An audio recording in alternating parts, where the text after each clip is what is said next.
చాలా రోజులైంది, దాదాపుగా 6 నెలల కాలమైంది. ప్రొద్దుటూరు నియోజకవర్గానికి సంబంధించి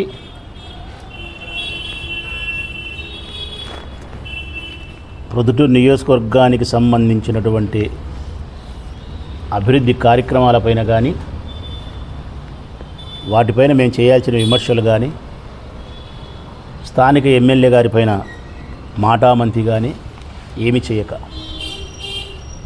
కారణం కనీసం వాళ్ళకు 6 నెలల సమయం ఇవ్వాలి కదా అనేది నా ఉద్దేశం. వాళ్ళు మంచి చేయాలనే వాళ్ళకి ఆ మాత్రం సమయం కావాలి కదా. కొన్ని పనులకైతే 6 నెలలు కూడా అవసరం లేదు. సరే, ఏది ఏమైనప్పటికీ పెద్ద ఆయన కదా, 85 సంవత్సరాల వయసులో ఉండే, పెద్దరికంలో ఉండే మనిషి. కొంచెం అటు ఇటు ఆయన ప్రవర్తించినా కానీ ఆయన మాటలతో మేము ఇబ్బంది పెట్టి, బాధ పెట్టి, రెచ్చగొట్టినట్టు మాట్లాడడం కూడా వద్దులేని కూడా అనుకునే నేను. ఏదో సమస్య వరకు మాత్రమే చెప్పి వదిలేద్దాంలే,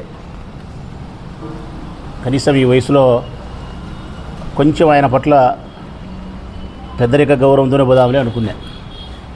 అయితే ఇది ఆయన కూడా తెలుసుకొని ఆయన పట్ల నేను చూపుతూ ఉండే గౌరవాన్ని, ఇచ్చే గౌరవాన్ని స్వీకరించి దానికి తగ్గట్టే ఆయన కూడా రాజకీయపరమైనటువంటి ప్రకటనలు చేయడం మంచిదనేది నా ఉద్దేశం. దీన్ని కూడా రకరకాలుగా దుష్ప్రచారం చేసే పరిస్థితులకు వచ్చినారు. వరదరాజిరెడ్డి మాతో, లేకుంటే నేను వరదరాజిరెడ్డితోనో రాజీవ్ అన్నారు, మాట్లాడుకున్నారు. ఏముంటుంది రాజీవ్ అవ్వడానికి? ఆయన మధ్య నా మధ్య ఫ్యాక్షన్ గొడవలు ఉన్నాయా? లేవు. ఏదో ఆయనే 2009లోనో 10లోనో నన్ను చంపించే ప్రయత్నం చేసినాడు. అది తప్పితే ఇంకేముంది? ఏమీ లేదు. ఆ తర్వాత మర్చిపోయినాం దాన్ని కూడా. ఆ తర్వాత అది సమసిపోయినాయి, మర్చిపోయినాం. ఏముంటాయి నాకు ఆయనకు గొడవలు? రాజకీయపరమైన విభేదాలు తప్ప. ఆయన తెలుగుదేశం పార్టీకి ప్రాతినిధ్యం, నేను వైఎస్ఆర్ కాంగ్రెస్ పార్టీకి ప్రాతినిధ్యం. రాజకీయపరమైన కోణంలో వారు తప్పులు చేస్తే తప్పనిసరిగా విమర్శిస్తాం, తప్పనిసరిగా ప్రజల పక్షాన గొంతు ఇప్పుతాం. ఆయన వాళ్ళ పార్టీ నుంచి చేసే మంచి పనులు ఏమన్నా ఉంటే ఓ 10 పైసలు చేస్తే రూపాయి చెప్పుకునేట్టు ప్రచారం చేసుకుంటాడు. రాజకీయాల్లో కామనే. దాన్ని మేము విమర్శించాల్సి వచ్చినప్పుడు తప్పనిసరిగా విమర్శిస్తాం. అంతే తప్ప సిద్ధాంతపరమైనటువంటి విభేదాలు కలిగినటువంటి రాచమల్లుకు వరదతో జీవిత పర్యంతరం రాజకీయ పోరాటమే. అందులో ఎక్కడ అనుమానం లేదు. జీవిత పర్యంతరం రాజకీయ పోరాటమే ఆయనతో. ఆయన కూడా అదే పరిస్థితి. ఇక నిన్నటి దినం ఆయన మాట్లాడినాడు. ఎందుకు నేను ఈ మాట, దీనికంటే ముందు ఎందుకు ఇదంతా చెప్పినాను అంటే, ప్రజలకు మెల్లగా మొదలు పెట్టినారు. ఏవి రాచమల్లు పైన ఎటువంటి విచారణ చేపట్టలేదే, ఏమి మతలబు అంటే మొదలు. ఈ మొదలు ఎక్కడికి పోతుంది అంటే కన్నా నేను చెప్పిన కాడికి పోతుంది. నా బావమరిది బంగారెడ్డి 10 సార్లు అడిగినాడు ఇప్పటికి. మేము ఏదైనా తప్పు చేసింటే, ఎన్నికలకు ముందు మా మీద మీరు చేసినారు కదా, భూములు కబ్జా చేసినామని, మట్కా ఆడిపించినామని, క్రికెట్ ఆడిపించినామని, లేకుంటే గుట్కా అమ్మించినామని, ఎర్రచందనం అమ్మినామని, ఇసుక అమ్మినామని, దొంగ నోట్లు ముద్రించినామని, హత్యలు చేసినామని, సబ్ రిజిస్టర్ ఆఫీసులో ఆస్తులు మార్చినామని, ఒక వ్యభిచార గృహాలు తప్ప అని చెప్పినారు నా మీద. నా బావమరిది చాలాసార్లు అడిగినాడు. ఇప్పటికి 6 నెలల కాలం అయింది.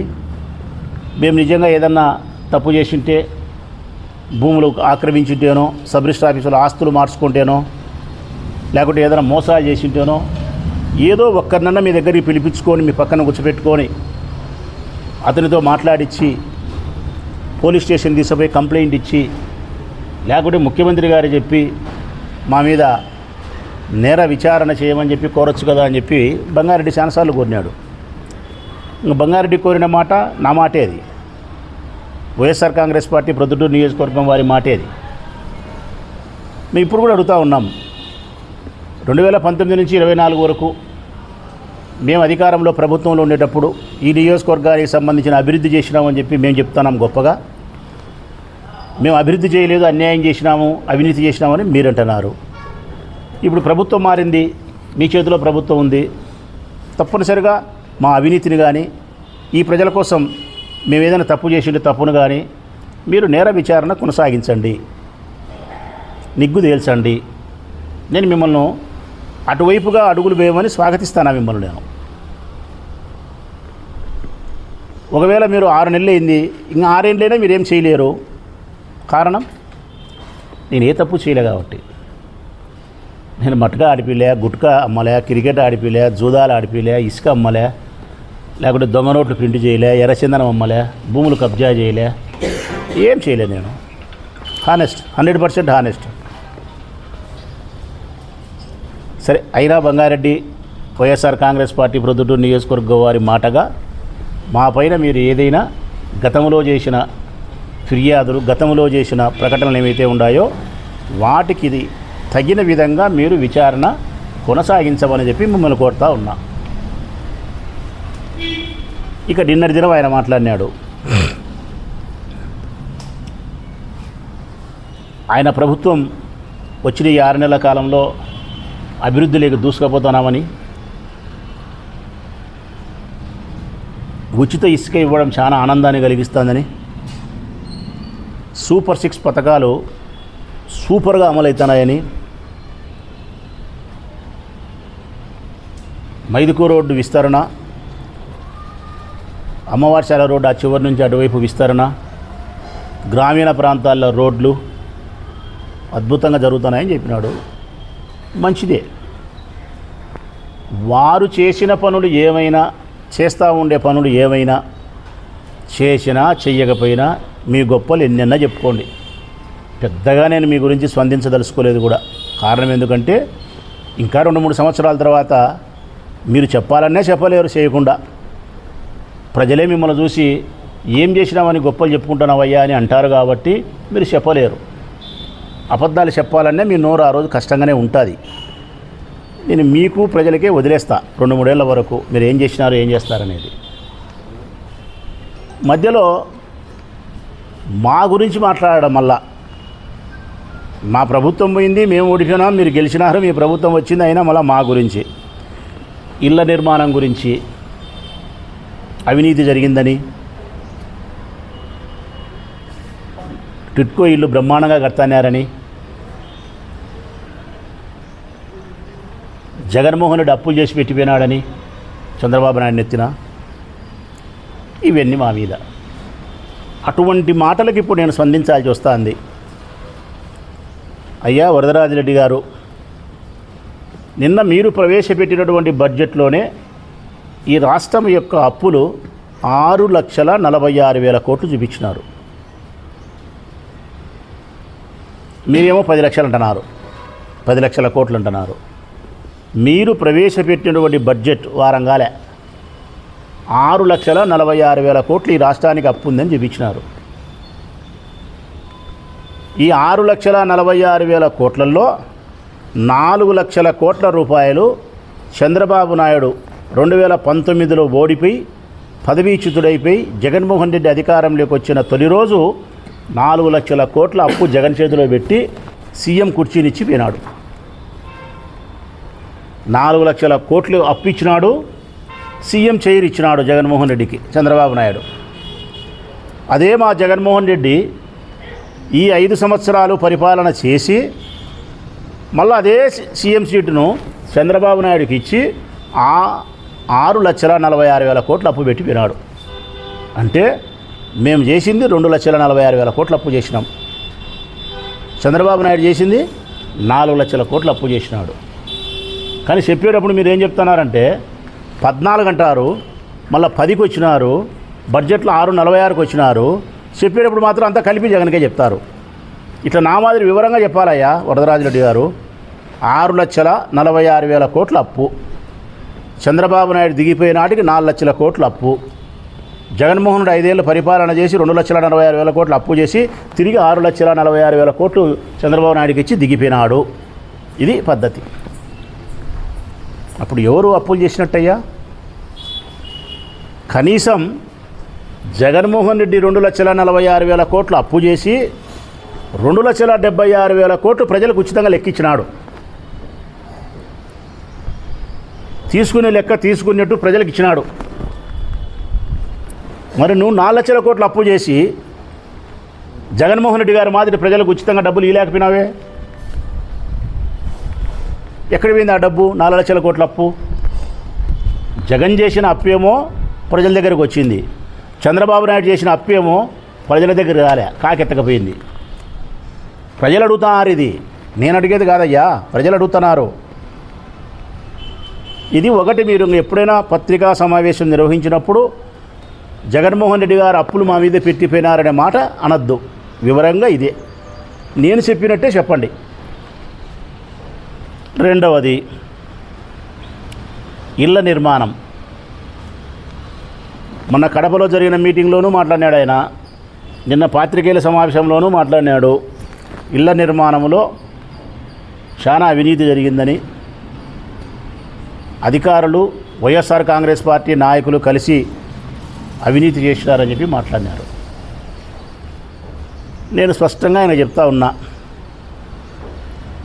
ప్రొద్దుటూరు నియోజకవర్గానికి సంబంధించి ఇళ్ల నిర్మాణం విషయంలో ఏదైనా అవినీతి జరిగిందని మీరు భావిస్తే కలెక్టర్ గారికి ఒక లెటర్ ఇచ్చి, లేకుంటే ముఖ్యమంత్రి గారికి ఒక లెటర్ ఇచ్చి విచారణ చేయండి. ఎన్ని ఇండ్లు శాంక్షన్ అయినాయి, ఎంతమందికి ఇళ్ల పట్టాలు ఇచ్చినారు, ఎంతమందికి 1,80,000 చొప్పున ఇళ్ల నిర్మాణం మొదలైంది, 35,000 రూపాయలు లబ్ధిదారు దగ్గర నుంచి కాంట్రాక్టర్ తీసుకున్నాడా, సచివాలయ సిబ్బంది దగ్గర ఉద్యోగస్తుల ద్వారా కలెక్టర్ ఆదేశాల మేరకు ఉద్యోగస్తులు తీసుకొని ఇళ్ల నిర్మాణాన్ని పూర్తి చేసే కార్యక్రమం చేసినారా? ఇచ్చిన 23,000 మంది ఇళ్ల పట్టాలలో వరదరాజిరెడ్డి గారు కంప్లైంట్ చేసినట్టు అన్ని ఇండ్లు ఇవ్వాల్సిన అవసరం ఏముంది? ప్రొద్దుటూరు అర్బన్ అంతా ఉండేదే 38,000 ఇండ్లు. ఎప్పటి నుంచో 38,000 ఇండ్లు ఉంటే 23,000 మందికి ఇల్లు అవసరమా అని అడుగుతున్నాడు ఆయన. అది కూడా విచారణ చేయండి. 23,000 మంది నిజమైన లబ్ధిదారుల, దాంట్లో బినామీ పేర్లు ఉన్నాయా, లేకుంటే దాంట్లో వైఎస్ఆర్ కాంగ్రెస్ పార్టీ వాళ్ళు 5-10 పేర్లతో ఇచ్చి మళ్ళీ సొమ్ము చేసుకున్నారా? ఇట్లన్నీ విచారణ చేయాలి కదా. మీ ప్రభుత్వం ఉండి అవినీతి జరిగిందని చెప్పి మీరు నమ్మి, అందులో మీ ప్రత్యర్థులు, రాజకీయ ప్రత్యర్థులు అవినీతి చేసినారని చెప్పి నువ్వు నమ్మేటప్పుడు అది నిగ్గు తెలిసి నీ ప్రత్యర్థులను ఇరకాటంలో పెట్టి వారిని డ్యామేజ్ చేసి నువ్వు ప్రయోజనం పొందాల్సినటువంటి స్థితిలో నువ్వు ఉన్నప్పుడు ఎందుకు నువ్వు చేయకుండా ఆలస్యం చేస్తావబ్బా? అందులో నువ్వు చాలా పట్టుదల మనిషివి. మనిషిని నాశనం చేయడంలో చాలా పట్టుదల మనిషి వరదరాజిరెడ్డి గారు. శత్రువును నిర్వీర్యం చేయడంలో చాలా అక్కసోడు. కానీ మొదలుపెట్టు. మరి ఎందుకు విచారణ చేయకుండా ఉండవు? ఊరికి బట్టగాల్చి ముఖానేస్తే ఎట్లా? అధికారుల పైన, మా పైన.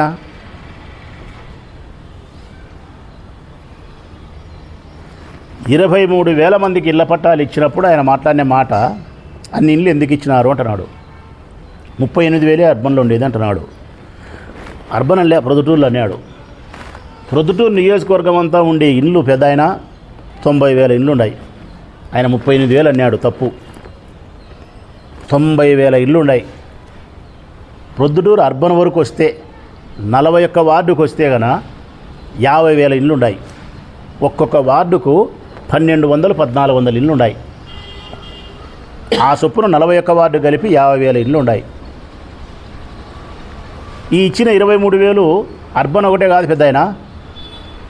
దొరసానిపల్లె గ్రామ పంచాయతీ, సోమవారపల్లె గ్రామ పంచాయతీ, గోపవరం గ్రామ పంచాయతీ, కొత్తపల్లె గ్రామ పంచాయతీ, ఈ 4 గ్రామ పంచాయతీల ప్రజలకు ప్రొద్దుటూరు అర్బన్కు సంబంధించిన 41 వార్డుకు సంబంధించి ఇచ్చినటువంటి ఇళ్ల పట్టాలు ఎన్ని ఇచ్చినారనేది కూడా డీటెయిల్గా తీసుకున్నాం. అది కూడా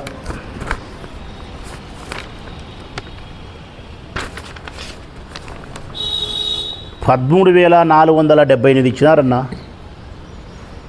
శాంక్షన్ అయినదేమో 16,167. 16,167. అప్రూవల్ అయినది 13,478.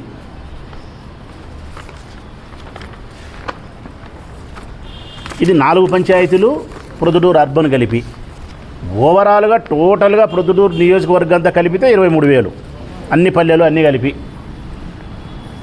ఒక బొల్లవరంలోనే 10,462 మందికి శాంక్షన్ చేసినారు. రామేశ్వరంలో 7,647 శాంక్షన్ చేసినారు. మీనాపురంలో 4,959 శాంక్షన్ చేసినారు.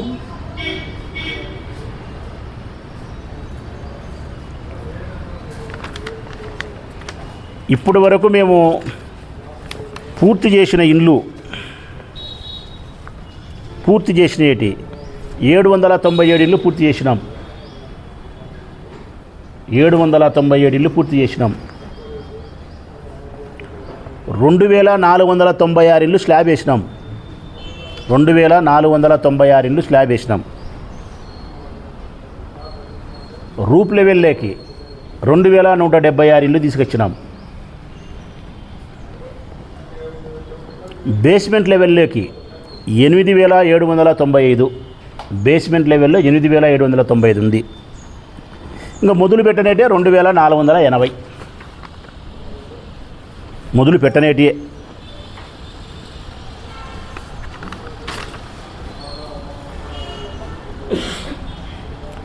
సొంత స్థలాలు ఉండే వాళ్ళకు కూడా మేము 1,80,000 డబ్బులు ఇచ్చినాం.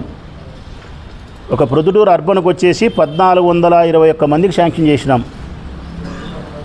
సొంత స్థలాలు ఉండే వాళ్ళకు 1,221 ఇళ్ళు పూర్తి చేసినాం.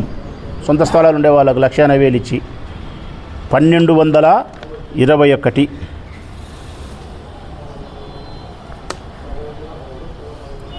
రాజుపాలెంలో సొంత స్థలం ఉండే వాళ్ళకు 289 మందికి ఇచ్చి పూర్తి చేసినాం. 289. ప్రొద్దుటూరు రూరల్కు 969 ఇండ్లు పూర్తి చేసినాం సొంత స్థలాలు ఉండే వాళ్ళకు. నేను సొంత స్థలాలు ఉండేటి చెప్పినా 3 లేఅవుట్లు బొల్లవరము, మీనాపురము, రామేశ్వరం వేసినట్టు ఎన్ని ఇచ్చినా చెప్పినాం. అర్బన్లో ఎన్ని ఇండ్లు ఉండే చెప్తా ఉన్నా. టోటల్గా ఆయన చెప్పిన ప్రకారం ఇది ఇచ్చినది అర్బన్ ఒకటే కాదు, అర్బను 4 పంచాయతీలు కలిపి అని చెప్తా ఉన్నా.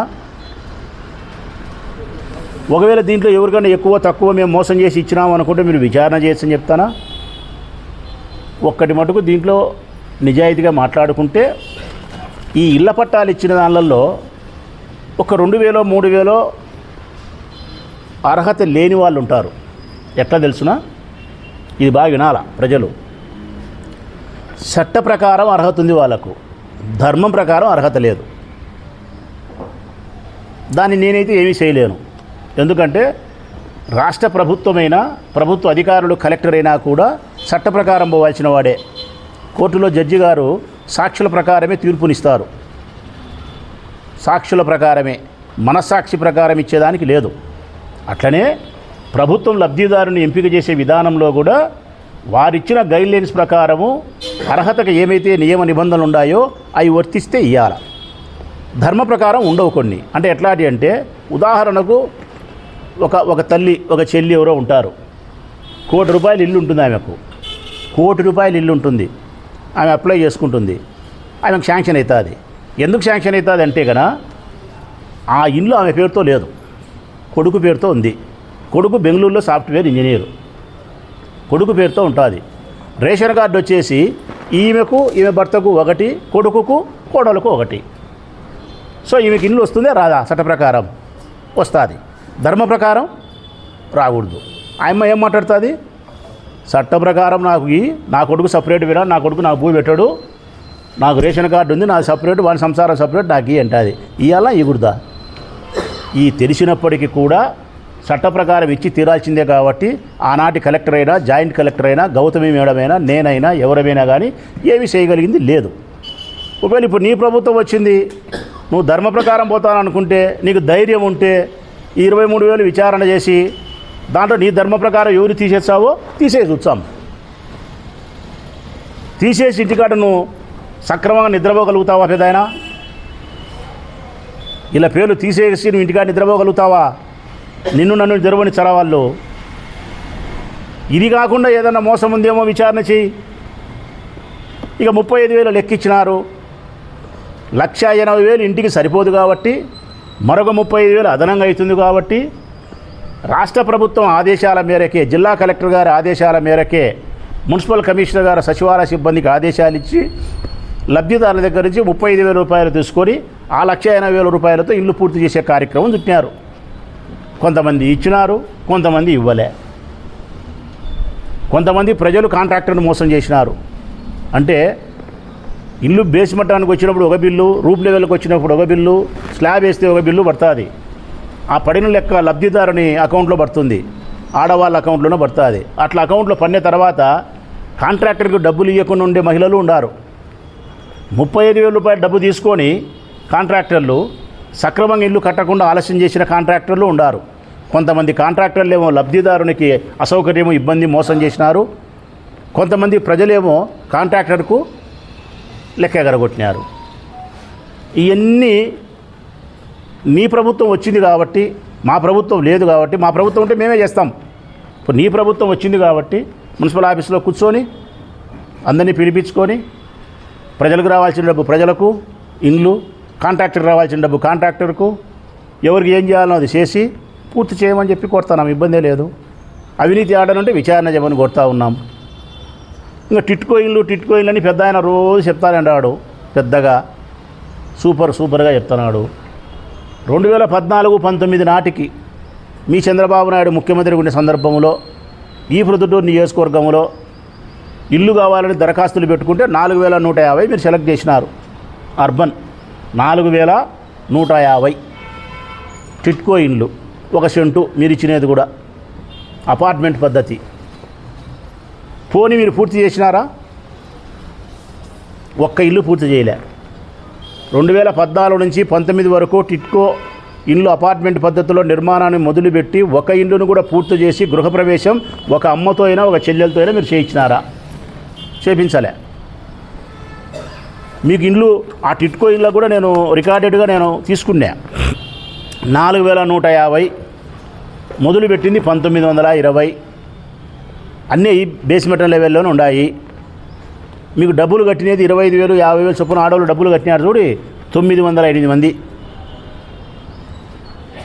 ఇల్లు పూర్తి చేయకపోతే ఆ 908 మంది మా లెక్క మాకు ఎన్నికమ్మని చెప్పి మీ ప్రభుత్వంలో దరఖాస్తు పెట్టుకుంటే మీరు పట్టించుకోకపోతే 5 ఏళ్ళు గడిచిన తర్వాత నా ప్రభుత్వంలో వాళ్ళకు 1,08,00,000 రూపాయలు నేను రిటర్న్ తెప్పించిన డబ్బులు. నేను ఇప్పించిన వాళ్ళకు 1,08,00,000 రూపాయలు మీ ప్రభుత్వంలో తీసుకునే డబ్బు మా ప్రభుత్వంలో ఇప్పించిన లబ్ధిదారులకు. మున్సిపల్ ఆఫీసులోనే అందరికీ ఆడవాళ్ళని పిలిచి చెక్కులు పంచినాం. మీకు కూడా మతికి ఉంటుంది. ఈ 908 మందికి మళ్ళీ ఈ 3 లేఅవుట్లలో స్థలాలు ఇచ్చినాం. బొల్లవరము, రామేశ్వరం, మీనాపురం లేఅవుట్లలోనే వీళ్ళకి మళ్ళీ 1 సెంటు అడ్డ రోడ్డుతో కలిపి వీళ్ళకి ఇళ్ల పట్టా ఇచ్చినాం. అంటే మీ ప్రభుత్వంలో 2014 నుంచి 19 వరకు టిట్కో ఇళ్ల ద్వారా ఒక ఇల్లు పూర్తి చేయలే, ఒక గృహప్రవేశం జరగలే. ఇచ్చిన డబ్బును కూడా మీరు తిరిగి ఇవ్వకపోతే మా ప్రభుత్వంలో తిరిగి 1,08,00,000 డబ్బులు ఇచ్చినాం. మీ ప్రభుత్వంలో శాంక్షన్ చేయలేకపోయిన వాళ్ళ 908 మందికి కూడా మా ప్రభుత్వంలో ఈ 3 లేఅవుట్లలో ఇచ్చినాం. 23,000 మందికి ఇళ్ల పట్టాలు ఇచ్చి ఆస్తి మీద హక్కు కల్పించినాం, అధికారాన్ని కల్పించినాం. 797 ఇళ్ళు పూర్తి చేయగలిగినాం. మిగతా ఇళ్లను స్లాబ్ లెవెల్లోకి, రూప్ లెవెల్లోకి, బేస్మెంట్ లెవెల్కి దాదాపుగా 15,000 ఇళ్లను తీసుకురాగలిగినాం. స్థలం ఇచ్చినాం, కరెంట్ ఇచ్చినాం, నీళ్ళు ఇచ్చినాం, 1,80,000 రూపాయలు లెక్కనిచ్చినాం. మేము చేయాల్సినంత చేసినాం. ఇదంతా కూడా చివరి 2 సంవత్సరాలే. కారణం కరోనా వలన మాకు 2 ఏళ్ళు పోయింది. ఈ కార్యక్రమం మొదలుపెట్టింది 3 సంవత్సరాలు పూర్తయిన తర్వాత మొదలుపెట్టినాం. మాకు ప్రజలే గన అన్యాయం చేయకపోయింటే, దేవుడే గన మాకు చల్లగా చూసింటే గన, ఈసారి మేము ప్రభుత్వంలో ఉండింటే గన ఈ ఇళ్ళనన్నింటిని కూడా అద్భుతంగా మేము తీర్చిదిద్దిందాం. దానికి రావాల్సిన మౌలికమైన వసతులు అన్నీ ఏర్పాటు చేసి వాళ్ళని చేర్పించగలిగిందాం. ఈరోజు ప్రభుత్వం మారిపోయింది. మీరు ఏమి పూర్తి చేస్తారో, ఏమి పూర్తి చేయరో ఆ దేవునికి ఎరక. మీరు ప్రజలు తీసుకుపోయి ఇళ్లలో కూర్చోబెట్టారా? మీ సిద్ధాంతాలు ఏందో, మీ దావలేందో, మీ మనస్తత్వాలు ఏందో. ఇంకా సూపర్ 6 బ్రహ్మాండంగా చేసినా అని చెప్తున్నాడు ఆయన. సూపర్ 6 నేను అడుగుతా ఉన్నా పెద్ద ఆయన వరదరాజిరెడ్డి గారిని, ఏదైనా నెమ్మదిగా నిజాయితీగానే మాట్లాడుకున్నాం. పెద్ద ఆయన అబద్ధాలు వద్దు. ఏం చేసినారు సూపర్ 6లో? మీరు నేను ఏదన్నా అడిగితే దాని సమాధానం సక్రమంగా కరెక్ట్గా చెప్పండి. డొంక తిరుగుడు వద్దు. ఎన్నికల్లో గెలిచిన వెంటనే ఈ సూపర్ సిక్స్ను అమలు పరుస్తామని మీ చంద్రబాబు నాయుడు గారు చెప్పినారు. గెలిచిన వెంటనే. ఒకవేళ నీకు అనుమానం ఉంటే ఒకసారి వీడియో ప్లే చేయమంటే కూడా చేస్తా. గెలిచిన వెంటనే అంటే ఇప్పుడు 6 నెలలు అయింది. ఏమి ఇచ్చినారు మీరు సూపర్ సిక్స్ పెద్ద ఆయన?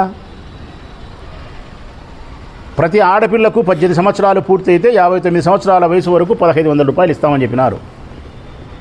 ఈ సంవత్సరానికి 37,000 కోట్లు ఇవ్వాలా. 2 కోట్ల మంది ఉన్నారు ఆడోళ్ళు. రేషన్ కార్డు ఉండేవాళ్ళు 1,80,00,000 ఉన్నారు. ముసలోళ్ళు అందించే 1,60,00,000 మంది ఉన్నారు.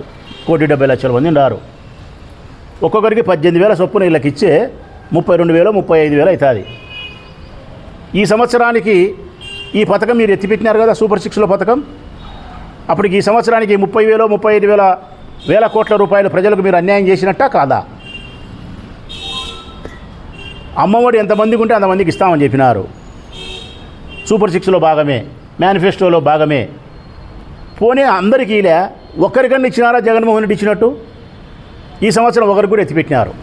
అంటే 40 లక్షల మంది తల్లులకు 15,000 రూపాయలు ఈ సంవత్సరం ఎగనామం పెట్టినారు.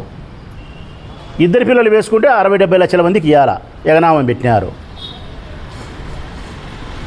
రైతులకు ఇవ్వాలా పంట సహాయాన్ని 20,000 రూపాయలు ఇస్తామని చెప్పినారు. సూపర్ సిక్స్లో భాగమే. ఈ సంవత్సరం ఇచ్చినారా? ఎత్తిపెట్టినారు. 50 సంవత్సరాలకు పెన్షన్ ఇస్తామని చెప్పినారు. మొత్తం రాష్ట్రంలో ఎవరెవరు ఉండారో 50 ఏళ్ళకని. ఇప్పుడు ఈరోజు ఊర్లోకి పోండి పెద్ద ఆయన, వార్డు లేకపోయినా పల్లె లేకపోయినా 50 సంవత్సరాలు నిండిన వాళ్ళు ఎగదుస్తున్నారు ఆకాశం దిక్కు. మీ తెలుగుదేశం పార్టీ లీడర్ల దగ్గర తిరుగుతున్నారు. 50 ఏళ్ళ పెన్షన్ ఎప్పుడు ఇచ్చారున్నా, నాకు 50 ఏళ్ళు వచ్చినా ఇదిగో నా ఆధార్ కార్డు చూడని చెప్పి తిరుగుతున్నారు. అది ఇకపోయేది 50 ఏళ్ళకు. నిరుద్యోగ భృతి 3,000 రూపాయలు ఇస్తామని చెప్పినారు. వెనకమ్మడే ఉద్యోగం ఇప్పించేంత వరకు ఇస్తాం 3,000 అని చెప్పి అదరగొట్టినారు. ఏడ చూసినా కానీ 3,000 ఇచ్చినారా? 3 పైసలు ఇలా, 3 దమ్డీలు ఇలా, 3 రాగినా పైసలు ఇలా. 20 లక్షల ఉద్యోగాలు ఇస్తామన్నారు. సంవత్సరానికి కనీసం అంటే 5 లక్షల ఉద్యోగాలు. ఇప్పుడు 6 నెలలు అయింది. ఒక 3 లక్షల ఉద్యోగాలన్నీ ఇచ్చిండాలా? ఒక 3 అన్న ఉద్యోగాలు ఇచ్చినారా? నీ సూపర్ సిక్స్లో భాగం. బీసీ సప్లాన్ అని చెప్పినారు. 300 కోట్లు 3,000 కోట్లు ఉందే? Fee reimbursement ఇవ్వలేకుండారు. ఆరోగ్యశ్రీ పథకాన్ని సక్రమంగా నడపలేకుండారు. 108 104 అంబులెన్స్ సంబంధించిన వాళ్ళు ధర్నాలు చేస్తున్నారు. ప్రతి నెల 1వ తారీఖునే జీతాలని చెప్పినారు. ఈ బుద్ధి పెన్షన్ వాళ్ళకి ఈ బుద్ధి జీతాల వల్లే స్టిల్ నవ్వు పెద్దయినా విచారించుకో. కొన్ని శాఖలకు మార్కెట్ యార్డ్ వాళ్ళకి కానీ కొన్ని శాఖలకు ఈ బుద్ధికి కూడా ఊరికి ఎగ్జాంపుల్ చెప్తాను. మార్కెట్ యార్డ్లో ఉండే వాళ్ళకు డబ్బు వల్లే పెన్షన్. ఈరోజు 16 తారీఖు 17 తారీఖు 1వ తారీఖు వేసామని చెప్పినారు జీతం. ఫస్ట్ 2 నెలల్లో 1వ తారీఖు వేసినారు, మళ్ళీ 4-5 తారీఖుల్లో వేసినారు, 6-7 తారీఖులు వేస్తున్నారు. ఇప్పుడు 17 తారీఖు అయింది పెన్షన్ వాళ్ళ వల్లే. అంటే జగన్మోహన్ రెడ్డి 4 సంవత్సరాల తర్వాత లాస్ట్ చివరి సంవత్సరం మాత్రమే 9వ తారీఖు జీతాలు వేచే అల్లరి చేసినారు.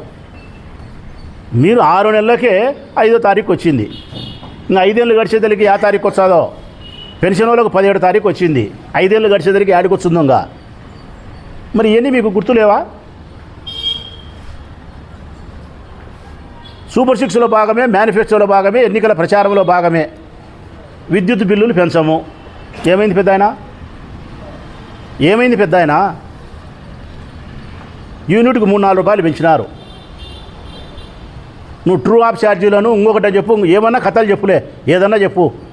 మీ ప్రభుత్వంలో కరెంటు బిల్లులు పెంచబడినాయి. మేము పెంచము, తగ్గిస్తాము, నాణ్యత కలిగినట్టు కరెంటు ఇస్తాము అని చెప్పినారు. మరి ఇది 6 నెలలకే పెంచినారే. నిత్యావసర వస్తువుల ధరలను నియంత్రిస్తాను అని చెప్పినాడు మీ చంద్రబాబు నాయుడు. టమాటా పళ్ళు 100 రూపాయలు, ధనియాలు పెరిగినాయి, ఉప్పు పెరిగింది, పప్పు పెరిగింది, ఒట్టిమిరపకాయలు పెరిగినాయి, అన్నీ పెరిగినాయి. చూపించినాం కదా మొన్న. మరి దీనికేం సమాధానం చెప్పగలుగుతారు మీరు? ధరలను నియంత్రించలేకపోయినారు, విద్యుత్ బిల్లులను పెంచగలిగినారు, సూపర్ సిక్స్ను అమలు చేయలేకపోయినారు. బస్సు పెడతామన్నారు, 6 నెలలు అయింది, బస్సు లేదు. ఇంక మీరు చేసేది ఏం తెలుసునా? సామాజిక పెన్షను. ఇది సిగ్గుపోతుంది తెలుగుదేశం పార్టీ నాయకులారా సిగ్గుపోతుంది. సామాజిక పెన్షను ఇది ఎవడు ఆ సీట్లో కూర్చుంటే చేయగలిగినది, ఇది రొటీన్. దీనికి చంద్రబాబు నాయుడు లేకుంటే ఇంకొకడు జగన్మోహన్ రెడ్డి లేదు, ఎవరన్నా అధికారం లేకొచ్చే తప్పనిసరిగా ప్రతి నెల చేయాల్సింది ఏంది, ఉద్యోగస్తుల జీతాలు, పెన్షన్ జీతాలు, సామాజిక పెన్షన్ ఇవ్వాల్సిందే. ఇది ప్రత్యేకం కాదు, గొప్ప కాదు, ఇది మామూలు అయిపోయింది అనమాటంగా. దాన్ని గొప్పగా చెప్పుకోవాల్సిన అవసరం లేదు. అంటే తెల్లవారితే మనం నిత్యము తెల్లవారి లేస్తానే కాలకృత్యాలు ఏ విధంగా తీర్చుకుంటామో 1వ తారీఖు 2వ తారీఖు వచ్చానే పెన్షన్ ఇవ్వాల్సిన పరిస్థితి కూడా ఆ పద్ధతే. ఇది ఒకటి గొప్ప చెప్పుకుంటున్నారు. రెండోది మీరు చెప్పేది గ్యాస్ చెప్తున్నారు. సంవత్సరానికి 3 అని చెప్పినారు, ఈ సంవత్సరానికి 1 ఇచ్చినారు. ఎందుకు ఈ సంవత్సరానికి 1 ఇచ్చినారు? మీరు జూన్లో గెలిచినారు, 6 నెలల కాలం ఉంది. ఈ 6 నెలల కాలానికి 3 గ్యాస్ బండలు పట్టవా? ఎందుకు ఇచ్చినారు 1? ప్రతి దాంట్లోనూ కోత, ప్రతి దాంట్లోనూ లెక్క మిగిలించుకునే పరిస్థితి, ప్రతి దాంట్లోనూ వాగ్దాన భంగం. 3 ఇవ్వాలి కదా. పోనీ అదేనా మీరు అందరికీ ఇచ్చినారా? 1,50,00,000 మంది రేషన్ కార్డులు ఉంటే 40,50,00,000 మందికి ఎగరగొట్టినారు. ఇప్పుడు వరకు ఎంతమంది తీసుకున్నారంటే 30,00,000 మంది తీసుకున్నారని చెప్తున్నారు. ఇది మీరు గొప్పగా చెప్పుకుంటే రెండోది. ఇక పెద్ద ఆయన గొప్పగా చెప్పింది ఇసుక. అది పెద్ద ఆయన కరెక్ట్గా చెప్పాలంటే మా పెద్ద ఆయన గురించి మురిసిపోతున్నాడు. ఇసుక గురించి పాపం చెప్పిందే 2 సార్లు, చెప్పిందే 3 సార్లు చెప్తున్నాడు. పెద్ద ఆయన మురిసిపోతున్నాడు. ఉచిత ఇసుక ఇచ్చినామని. ఎక్కడ పెద్ద ఆయన ఉచిత ఇసుక? 6 నెలల కాలం ఏంది వచ్చి ఇసుకకు సంబంధించినటువంటి నిర్దిష్టమైనటువంటి ఆలోచన విధానమే ఈ ప్రభుత్వం ఇంతవరకు అమలు చేయలేకపోయింది. ఒక నిర్దిష్టమైనటువంటి ప్రణాళిక, ఒక చట్టం అస్తవ్యస్తమే ఇసుకకు సంబంధించి. మొన్నటి వరకు టిప్పర్ 30,000 రూపాయలు అమ్మినారు. అతివృష్టి అనావృష్టి ఎక్కడికో పోయి ఇసుక తెచ్చుకోవాల్సిన పరిస్థితి ఏర్పడింది. ఇసుక దొరకక, ఇసుక కొరత ఏర్పడి అధిక ధరలై భవన నిర్మాణ కార్మికులంతా కుదేలైపోయి, రియల్ ఎస్టేట్ వ్యాపారం పడిపోయి, నిర్మాణాలు ఎక్కడా జరగక, కార్మికులకు డబ్బు లేక బ్రతుకు తెరువు కష్టమైపోయి మొన్నటి వరకు అనావృష్టి, ఇప్పుడు అతివృష్టి. ఇప్పుడేం అతివృష్టి తెలుసునా? ఎవరైనా పోయి ఎట్లేకి పోయి ఇసుక తెచ్చుకోవచ్చు అని చెప్పినారు. నువ్వు చెప్తున్నావా ఉదయం 6 నుంచి సాయంకాలం 6 వరకు ఎవరైనా పోయి ఎట్లా పోయి ఇసుక తెచ్చుకోవచ్చు అని? కలెక్టర్ చెప్పమన్నట్లా బాగా రాయండి పేపర్లు. ఇది కలెక్టర్ని చెప్పమని నేను అడుగుతానా? గౌరవనీయులైన కడప జిల్లా కలెక్టర్ గారికి అడుగుతా ఉన్నా, డీడీ మైన్స్ని అడుగుతా ఉన్నా. ఇదే మా వరదరాజిరెడ్డి గారు చెప్పినట్టు మీరు చెప్పగలుగుతారా? ఉదయం 6 నుంచి సాయంకాలం 6 వరకు ఈ కడప జిల్లాలో, ఆంధ్రప్రదేశ్లో ఎక్కడైనా ట్రాక్టర్ పెట్టుకొని, మనుషుల్ని పెట్టుకొని, ఇసుక తోడుకొని ఎంతైనా తీసుకుపోవచ్చు. చెప్పరు. కారణం ఎందుకంటే ఆయన ఉద్యోగస్తుడు కాబట్టి చెప్పాడు. ఈయన రాజకీయ నాయకుడు కాబట్టి అబద్ధం చెప్తాడు. కలెక్టర్ అబద్ధం చెప్పలేడు. కలెక్టర్ ఏం చెప్తాడంటే, మేము చూపించిన రీచ్లు ఎక్కడైతే ఉన్నాయో, క్వారీలు ఎక్కడైతే ఇచ్చినామో 10 ఇచ్చినారు కడప జిల్లాలో, మరొక 3టికి నోటిఫికేషన్ ఇచ్చినారు. అన్నీ వెరస్తే 13 అవుతాయి. వీరపనాయపల్లె మండలం కమలాపురంలోనే ఎక్కువ ఉన్నాయి, పులిన తాలూకాలో ఉన్నాయి, రాజంపేటలో ఉన్నాయి. ఈ 3 నియోజకవర్గాల్లో ఉండబడిన క్వారీలు ఏవైతే ఉన్నాయో, మేము నోటిఫై చేసినటువంటి క్వారీలు ఏవైతే ఉన్నాయో ఆ క్వారీలలోకి పోయి మేము చూపించిన ప్రాంతంలో ట్రాక్టర్ కానీ ఎద్దుల బండి కానీ పెట్టి మనుషులతో ఇసుక మోసుకొని దాన్ని నింపుకొని మీరు తీసుకొని పోవచ్చు. ఏడబడితే ఆడని కాదు దాని అర్థం. పొద్దుటూరు క్వారీ ఇయ్యలే. ఎందుకు ఇయ్యలే? ఇక్కడ ఇసుకనివ్వడానికి కావాల్సినటువంటి వనరులు లేవు అని చెప్తున్నారు, వసతులు లేవు అని చెప్తున్నారు. అంటే నీళ్లను పైప్ లైన్ ద్వారా నీళ్లను సప్లై చేసే పరిస్థితులు అక్కడ ఉండడం, అంటే పైప్ లైన్లకు డ్యామేజ్ జరుగుతుందని, లేకుంటే నిర్మాణాలు అక్కడ చేపట్టి ఉండడం, నిర్మాణాలు లేకపోతే నీళ్ళు అధికంగా ఉండడం, ఎన్విరాన్మెంట్కి సంబంధించి ఫీజిబిలిటీ నీకు లేకపోవడం, ఇసుకను క్వారీగా ఇవ్వడానికి కావాల్సినటువంటి ఫీజిబిలిటీ లేకపోవడం వలన మైన్స్ అధికారులు ప్రొద్దుటూరుకి ఇవ్వలే. అంటే క్వారీ ఇవ్వలేదు కాబట్టి ఇక్కడ ఎవడు పడితే ఆడ ఇసుక తీసుకుపోయేదానికి ఇక్కడ లేదు. కానీ ఎవరు తీసుకుపోవచ్చు అంటే మా రామేశ్వరంలో ఏరుంది కాబట్టి మా రామేశ్వరం వాళ్ళు ఏట్లేకపోయి ఆ రామేశ్వరం వరకు ఇల్లు కట్టుకునేవాడు మాత్రమే తెచ్చుకోవచ్చు. దొరసానపల్లిలో ఏరుంటే దొరసానపల్లిలోడు పోవచ్చు, కల్లూరులో ఏరుంటే కల్లూరోడే పోవచ్చు, తలమాపురోడు కూడా పోకూడదు. ఏ ఊర్లో ఏరుంటుందో ఆ ఊరోడు మాత్రమే పోవాలా. దొరసానపల్లెకు, రామేశ్వరానికి, రామాపురానికి, శాగలబ రోడ్ వచ్చి, పొద్దుటూరు రోడ్ వచ్చి, ఎంగలాపల్లి వాళ్ళు వచ్చి, కల్లూరు వాళ్ళు వచ్చి, ఎవరు పడితే వాళ్ళు వందల వేల ట్రాక్టర్లను ఇసుక తీసుకుపోయేదానికి చట్టం అనుమతి లేదు. మరి కానీ ప్రొద్దుటూరులో ఏం జరుగుతుంది? అతివృష్టి అని చెప్పినా, మొన్న అనావృష్టి, ఈరోజు అతివృష్టి. వాళ్ళ ఇష్టం. వందల వేల ట్రాక్టర్లతో ఇసుకను దోపిడీ చేసి పక్క రాష్ట్రాలకు తెలుగుదేశం పార్టీ నాయకులు అమ్ముకుంటా అంటే చూస్తా కళ్ళు మూసుకొని ఉండారు అధికారులు. ఎందుకు నియంత్రించరు? మీరు నియంత్రించకపోవడం వలన తెలుగుదేశం పార్టీకి సంబంధించిన వారి ఇసుక విచ్చలవిడిగా వేల ట్రాక్టర్లు తోలుకునే దానికి సహకరించడం వలన రేపొద్దున ఈ ప్రొద్దుటూరు నియోజకవర్గంలో ఏరు మాయమవుతుంది. ఇసుక కాదు మాయమేది, ఏరు మాయమవుతుంది. భూగర్భ జలాలు అడగంటిపోతాయి. ఎందుకు అడగంటిపోతాయి అంటే కన్నా 1 మీటర్ వరకు ఇసుకను తీసుకోగలిగితే 1 మీటరు నీళ్ళకి సమస్య లేదు. 1 మీటరుకు మించి లోతుకు ఇసుకను తీసుకుంటా పోతే 2 మీటర్లు 3 మీటర్లు తీసుకుంటా పోతే నీళ్లు చాలా కిందికి పోతాయి, నీళ్లు లభ్యం కావు, అడుగంటిపోతాయి అంటారు. రేపొద్దున ఈ ప్రొద్దుటూరు పట్టణానికి నీళ్ల సమస్య ఏర్పడితే దానికి కారణం విచ్చలవిడిగా అక్రమంగా చట్టవిరుద్ధంగా ఇసుకను రవాణా చేయడం వలనే. దీనికి సమాధానం బాధ్యత ఎవరు వహిస్తారు? వరదరాజిరెడ్డి గారు, కలెక్టర్ గారు సమాధానం చెప్పమనండి. తోలుకోవచ్చు ఆడానని చెప్పి కలెక్టర్ గారు చెప్తే మేము నమ్ముతాం ఇది చట్టం అని చెప్తే. అందుకే చెప్తాను కదా, ఆనాడు అతివృష్టి అనావృష్టి, ఈనాడు అతివృష్టి. చట్ట ప్రకారం చేయడంలే. ఎటొచ్చి తెలుగుదేశం పార్టీ వాళ్లకు సొమ్ము కావాలా, లెక్క చేసుకోవాలా. ఆయన చెప్పినట్టు ఇసుకను పాడావుగా చేసుకోవాలన్నాడు కదా, పాడావుగా చేసుకోవాలా. ఇది ఇసుక వ్యవహారం. నువ్వు చెప్పుకునే 3వ ఇసుక ఉచితం అని చెప్పేది ఇది. ఆ గ్యాసు, సామాజిక పెన్షను, ఇసుక. పెన్షన్ ఏమో ఎవరైనా ఇస్తారు, గ్యాస్ ఏమో 3 ఇవ్వాల్సింటే 1 ఇచ్చినారు, 50 లక్షల మందికి ఎగరగొట్టినారు. 3వదేమో ఇసుకేమో అతివృష్టి అనావృష్టి. చట్టం 1 చెప్తాంది, మీరు 1 చేస్తున్నారు. మొన్నటి వరకు ఇసుక కొరత, ఈ బుద్ధి ఏమో విచ్చలవిడి.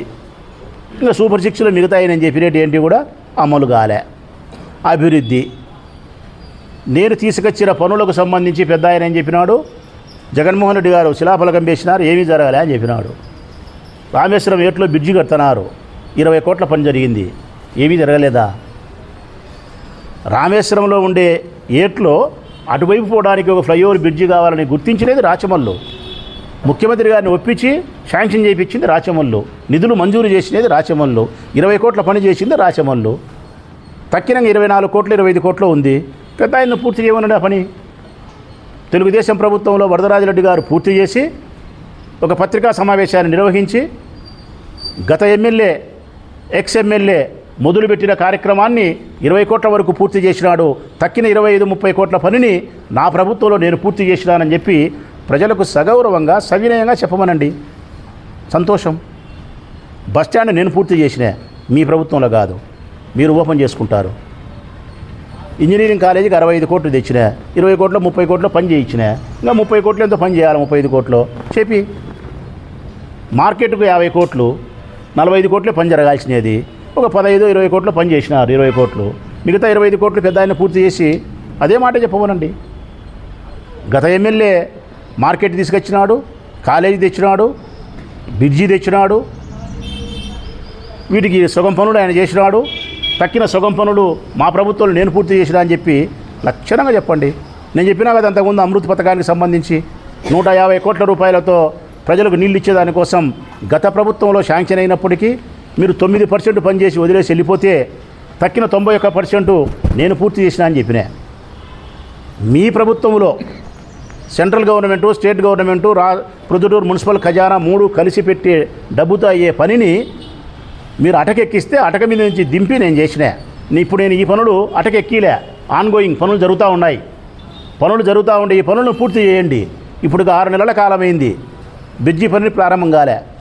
మార్కెట్ పని ప్రారంభం కాలే, వైఎస్ఆర్ ఇంజనీరింగ్ కాలేజ్ పని కాలే, ఇంకా పైప్ లైను కాలువల ఆధునీకరణ దాదాపుగా 260 నుంచి 300 కోట్ల రూపాయలు జీఎస్టీ అన్నీ కలిపితే ఈ రెండు పనులు 25% జరగలేదని చెప్పి జీవో ఇచ్చినారు నిలబెడుతూ. 25% కంటే మించి పనులు జరగకుండా ఉండే పనులు ఏంటైనా ఆపండి అని చెప్పి ఒక జనరల్ జీవో ఇచ్చినారు. వాటి మీద మళ్ళీ లోకల్ ఎమ్మెల్యే గారికి ఇంట్రెస్ట్ ఉంటే కనుక పోయి ముఖ్యమంత్రి గారిని కలిసి రిక్వెస్ట్ చేసుకొని తీసుకొచ్చుకోవాలనుకుంటే ఆయన సామర్థ్యం, నేను ఆయన సామర్థ్యాన్ని ఉపయోగించి తీసుకురమ్మని కోరుతా ఉన్నా, ఆ పనులు పూర్తి చేయమని కోరుతా ఉన్నా. ఒకవేళ కాలువల ఆధునీకరణ నీకు ఇష్టం లేదు, అండర్ గ్రౌండ్ డ్రైనేజ్ చేస్తా అని చెప్పినావు కాబట్టి ముఖ్యమంత్రితో మాట్లాడి మా ఫండ్స్ను ఆ విధంగా డైవర్ట్ చేసి తక్కిన రిమైనింగ్గా 100 కోట్లు కావాల్సిందే పెట్టి అండర్ గ్రౌండ్ డ్రైనేజ్ అవసరం అనుకుంటే తీసుకురా. నువ్వు ఏమి అభివృద్ధి చేసినా నిజాయితీగా మాట్లాడితే పెద్ద అయినా నేను ప్రెస్ మీట్ కూడా పెట్టను. ఇప్పుడు 6 నెలలు ఏంది ప్రెస్ మీటే పెట్టలే నేను నీ మీద. నువ్వు నిజాయితీగా మాట్లాడితే జగన్మోహన్ రెడ్డి అప్పులు చేయలే, చంద్రబాబు నాయుడు 4 లక్షల కోట్లు అప్పు చేసినాడు, జగన్ 2,46,000 కోట్లు అప్పు చేసినాడు అని చెప్పినావు అనుకో, నేను ప్రెస్ మీట్ లేదు. సూపర్ 6 ఈ అమలు చేసినాం, ఈ అమలు చేయలేదని అనుకో, ప్రెస్ మీట్ లేదు. ఇళ్ళ మీద అవినీతి ఏం జరగాలి, ఆలస్యం జరిగింది అన్నామనుకో, నేను ప్రెస్ మీట్ పెట్టను. నీ రాజకీయ ప్రయోజనం కోసం మార్చి చెప్పే ప్రయత్నం నువ్వు చేస్తే తప్పనిసరిగా ప్రజలకు సత్యం తెలియాలి కాబట్టి నేను నీకు చెప్పాల్సిన బాధ్యత నాకుంది. ఇది నిన్నటి పెద్ద ఆయన గౌరవనీయులు వరదరాజిరెడ్డి గారి యొక్క పత్రికా ప్రకటనకు సూపర్ 6 ఏది అమలు జరగలేదు చెప్పినే ఇళ్ళ దాని మీద విచారణ కొనసాగించుకోమని చెప్తా ఉన్నా. చేతనైతే చట్టం అనుకూలం ఉంది కాబట్టి మేము ఇచ్చినాం 4-5 వేల మందికి ఎక్కువకే. నువ్వు ధర్మమే పాటించి నువ్వు రద్దు చేయాలనుకుంటే రద్దు చెయ్యి. వాళ్ళ వైపు నుంచి ఏ విధంగా వ్యతిరేకత ఉంటుందో గమనించమని కూడా నేను కోరుతా ఉన్నా. అభివృద్ధి కార్యక్రమాలు మీరు ఏం చేసినా కూడా మేము స్వాగతిస్తాం.